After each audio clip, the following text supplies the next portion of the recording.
안녕하세요. 77의 건축 이야기 77입니다.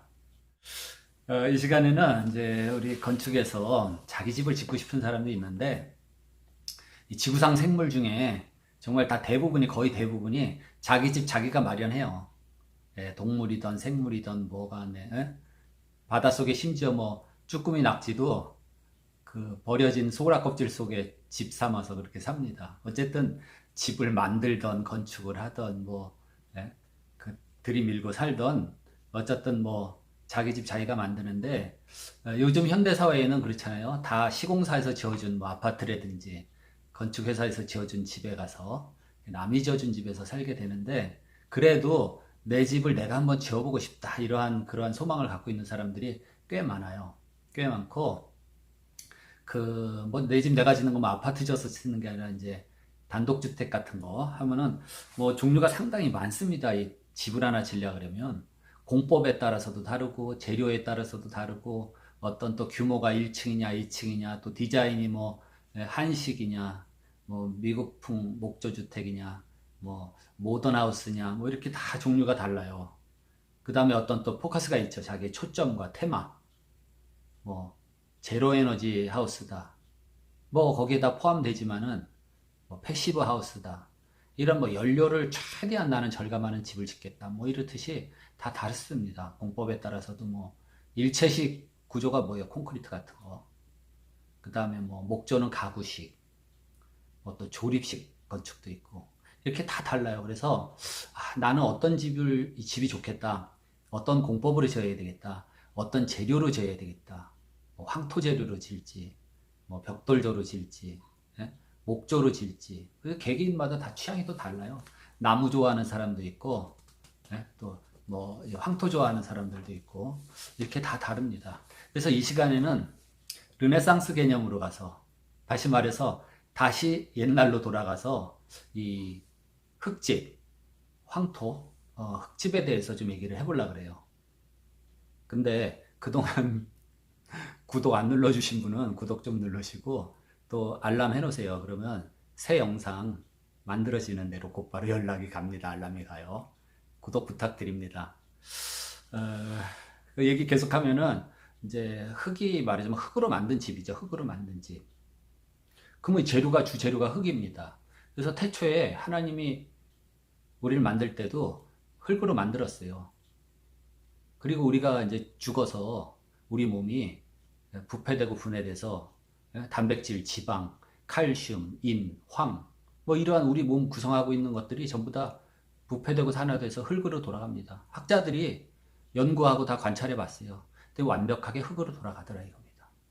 그래서 흙이라는 재료는 참 그러한 어떤 우리하고 연관을 갖고 있는 굉장히 친환경적인 그러한 재료다. 특히 우리나라에서 나오는 그 황토, 뭐 황토에 대한 어떤 특징과 그 장점, 이런 거는 제가 뭐 이렇게 말하기 너무 길고 많아요. 또 황토를 풀어놓은 물이 뭡니까? 지장수라 그래가지고 항아리에다가 황토가루 이렇게 풀어놓고 그 황토 가라앉은 다음에 그 물 마셔요. 굉장히 유익하다. 뭐 미네랄도 많고 뭐, 예? 그 뭐 어떻게 말하기가 굉장히 많아요. 근데 이러한 좋은 재료, 흙으로서 집을 질 수가 있다 이겁니다. 그리고 그 뭐 황토만 친환경 재료냐? 친환경 재료. 목재도 굉장히 좋은 재료입니다. 그 목조로 짓는 게 미국식 뭐 경량 목구조 하면 2x4 구조 같은 거 있지만은, 또 통나무 집도 그쵸, 목조죠. 그다음에 우리 전통 한옥도 뭡니까? 그것도 목조인데, 일단 그 포스트 앤 빔, 그러니까 기둥과 보 방식, 그런 가구식 목조입니다. 일본 주택도 마찬가지예요. 가구식 목조예요. 기둥과 보, 지붕틀 이렇게 구성된 건데, 지난번 어떤 메일로 이제 질문이 들어왔어요. 집이 이 샌드위치 판넬로 된 집인데, 말하자면 가옥대장, 건축물 대장, 등기부 등본에 목조로 돼 있다는 거예요. 이 집의 종류가. 그럴 수 있습니다. 기둥과 보, 지붕틀을 목조로 다 만든 다음에 그 중간에 벽은 뭘로 막아도 상관이 없어요. 주요 구조부, 즉 기둥, 보, 바닥, 지붕틀 이런 게 나무로 돼 있다. 그러면 목조로 분류합니다. 그래서 건축물 대장에도 목조가 돼요. 그래서 그 사이에 뭡니까? 칸막이 벽, 그 기둥과 보 사이에 빈 공간을 샌드위치 판넬로 막아도 그거는 이제 판넬 쪽, 경량 철구조물이 아니라 기둥과 모가 목조로 되어 있으면 나무로 되어 있으면 목조입니다. 네, 그런 거예요. 그래서 이 목조라는 것도 물론 이제 경량 목구조에 들어가는 목재량, 그 다음에 통나무 주택에 들어가는 나무의 양, 이게 다 다릅니다. 제가 브리티시 컬럼비아주에 꽤 오래 있었어요. 한 10년 가까이. 거기에 커다란 목재 회사가 있습니다. 파이오니어 로그 홈즈라고 굉장히 큰 목재 회사인데 그 BC주. 그러니까 밴쿠버가 브리티시 콜롬비아주 안에 있잖아요. 네, 그 밴쿠버에서 약 한 150km 정도 떨어진 곳에 그 파이오니어 로그 홈즈가 있습니다. 거기선 뭐 그 북미주에서 나는 커다란 그 목재들을 전부 커팅을 해가지고 벌목을 해서 가공을 해서 그 주로 통나무 주택을 지어요. 뭐 통나무 주택 한 채 지려면은 뭐 어마어마한 양의 정말 그 통나무가 소비가 되는 겁니다. 물론 그 나무가 원체 울창하게 우거졌기 때문에 그거를 어떤 산림을 관리하는 입장에서 벌목을 하기도 하지만은 또 벌목한 다음에 그만큼 또 나무를 이렇게 심어 나가요. 그렇게 하는데 그래서 뭐 그 부분은 제가 정확히 모르겠는데 어쨌든 나무를 벤다는 거는 그 나무가 또 특히 요즘에 주목되는 게 겁니다. 지구 온난화 가스 대표적인 게 그 CO2 가스를 나무가 흡수를 해요. 예. 그런 면에서 나무를 많이 그냥 베어내고 산림을 그렇게 황폐화시키는 거는 굉장히 그게 그런 지구 온난화 운동에 역행하는 길이 아닌가 이렇게 봅니다. 그래서 우리나라도 지금 입장이 그 몇 년도죠? 그게 1977년인가 1997년? 예. 하여튼 도쿄 의정서 그때 이제 38개국인가 선진 38개국이 모여서 자, 우리 이제 지구 온난화를 방지하기 위해서 그 온실가스를 줄이자 뭐 이런 협약을 하고 그 다음에 이제 그때 당시에 우리나라는 선진국이라는 범주에서 벗어나 있어서 의무 가입국은 아니었어요. 근데 지난 2015년 파리에서 협약을 할 때는 그 회원국 모두 다 포함해서 우리 다 같이 온난화 가스를 줄이자. 그래가지고 우리나라도 포함되어 있었습니다. 그래서 처음에 이 온실가스 배출에 대한 그 규제를 하고 서로 협약한 게 2015년도. 그때 당시는 온실가스 톤당 한 10,000원 정도 이렇게 올라가지 않게 그 이상 금액이 올라가지 않게 정부에서 정했어요. 그러니까 이 톤당 가격이 뭐냐면은 얘기했잖아요. 자, 세계적으로는 어느 국가에 몇만 톤 다 정해줬죠. 그럼 국가에서는 그걸 가지고 또 각 국가의 커다란 기업체 그다음에 기관에다가 다 나눠줍니다. 그 온실가스량을 할당해서 배분을 해줘요. 그래서 그 양보다 더 많이 배출할 경우에는 그거보다 줄이는 거를 목표로 하지만 생산을 많이 하다 보면 줄이지 못하고 온실가스가 더 늘어나잖아요. 그러면 그만큼 돈을 정부에다 과징금으로 내던지 아니면 자기가 오바되는 탄산가스량을 다른 기업에서 남는 기업에서 사오든지 이렇게 해야 됩니다. 근데 그 돈이 만만치가 않아요. 그러니까 이미 그 국제거래소 탄산가스 국제거래소가 있고 다 그렇습니다. 그러니까 삼성전자 같은 데서도 자 많이 생산을 하고 흑자가 나고 막 이러다 보니까 그 정부에서 규제하는 탄산가스량을 오바를 해서 배출을 하게 돼요. 그러면 자, 이 오바되는 양을 다른 데서 좀 사와야 될지 아니면 과징금을 계산해서 정부에다 낼지 이런 거를 지금 고민을 해야 됩니다. 여러분 자동차도 그 탄산가스 배출량 한번 계산해 보세요. 우리나라 2018년 할당량이 온실가스 5억 3,846만 톤이에요. 예, 엄청나죠. 근데 반대로 나는 온실가스를 줄일 수 있는 그러한 능력이 있다. 나는 제지회사입니다. 그래서 내가 넓은 산에다 넓은 땅에다가 나무를 무지무지 심었어요. 그 나무를 나중에 이제 내 제지업에 쓰긴 하겠지만은 그래서 그 나무가 소모하는 CO2량 나무는 그렇잖아요. 산소를 배출하고 CO2를 흡수하기 때문에 그 내가 심은 나무들이 계산해 보니까 온실가스 예를 들어서 뭐 5천만 톤을 흡수를 해서 연간 CO2를 소모한다. 이렇게 되면 그 금액으로 환산하면은 요즘 톤당 2만 원이 훨씬 넘죠. CO2 거래소에 의하면 2만 원만 잡아도 5천만 톤 곱하기 2만 원 하면 얼마입니까? 1조가 나와요. 1조. 우리 이 건설 쪽에 조 단위를 잘 안 쓰기 때문에 저거 하는데, 그러니까 어마어마한 돈입니다. 막 예? 뭉개버리고 목장을 만들어서 소를 키워요. 제가 지난번에 너무 충격적인 게, 자 보세요. 이것도 온난화 가스하고 문제가 되는데, 히오트 가스가 온난화 기준 1이라고 생각하면은 메탄 가스는 그거보다 또 굉장히 강도가 더 세집니다. 환산하면은 히오트 가스보다 훨씬 세요. 그래서 소가, 수많은 그 우리 가축용 소가 방구를 낄 때 거기 그 메탄 가스가 나옵니다. 그래서 어떻게 하면 이 메탄 가스를 줄이고 온난화 가스를 줄이자 하는 그런 연구에서, 유럽에서 그 소의 그 메탄 가스를 줄이려고 또 연구를 하더라고요. 그래서 소 옆구리에다가 뭐 이만한 구멍을 뚫었어요. 한 직경 15cm. 그래서 그 구멍이 위로 연결이 돼가지고 실리콘 마개를 또 이렇게 만들어 놨어요. 그거 열면은 사람 손이 쑥 들어가서 다 뭐 소 윗속에 있는 거 다 꺼내 볼 수도 있고, 좀 충격적입니다. 물론 제가 뭐 건축하고는 또 뭐 크게 관계가 없어서 뭐라고 뭐 얘기 들을 수는 없지만, 그 소 입장에서 참 그게 참 몰라요. 아프지는 않대요. 어쨌든 그런 연구까지 합니다. 지금 지구 온난화를 방지하기 위해서. 그 온난화가 되면 어떻게 되는데요? 결국에 뭐 인류가 멸망하지 않겠냐, 뭐 이런 우려에서 그 세계적으로 국가들이 다 모여서 약속을 하고 뭐 이렇게 지금 하고 있습니다. 어쨌든 지구 환경, 지구 기온 온난화 요거 이제 막기 위해서 노력을 한다 이겁니다. 예, 그냥 흙이 뭐 불에다 구워서 만들면은 그 적벽돌이죠. 붉은 벽돌. 불에 구웠으니까 이제 소성벽돌이라 그러는데, 그런 벽돌집, 또 벽돌집, 또 지붕에 올라가는 거 뭡니까?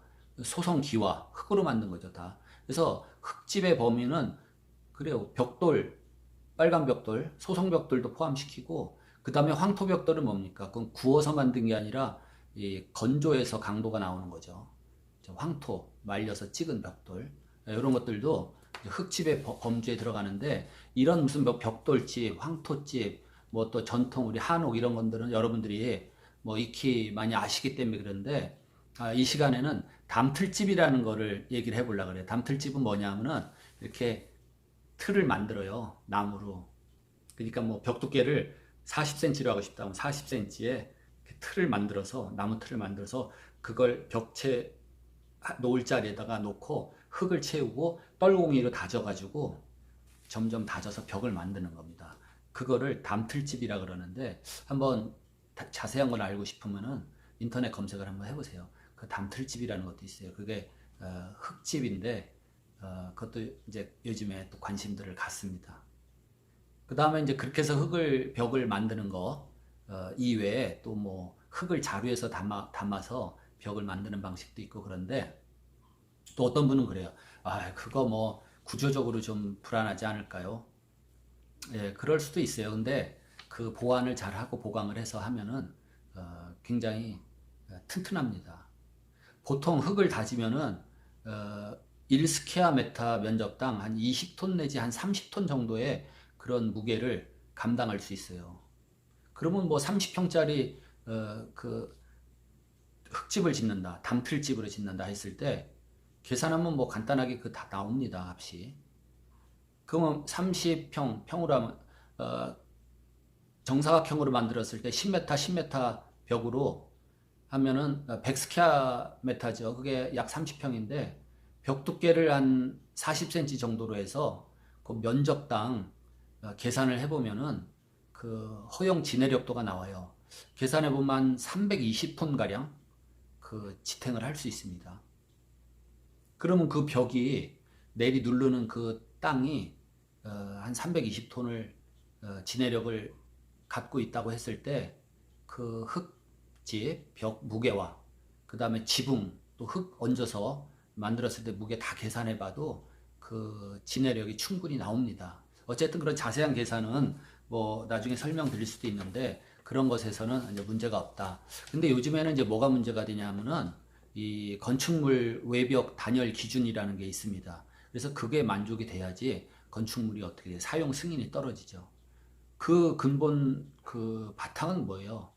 에너지 절감인데, 이 에너지 절감을 다르게 말하면 그 온난화가스 배출 규제입니다.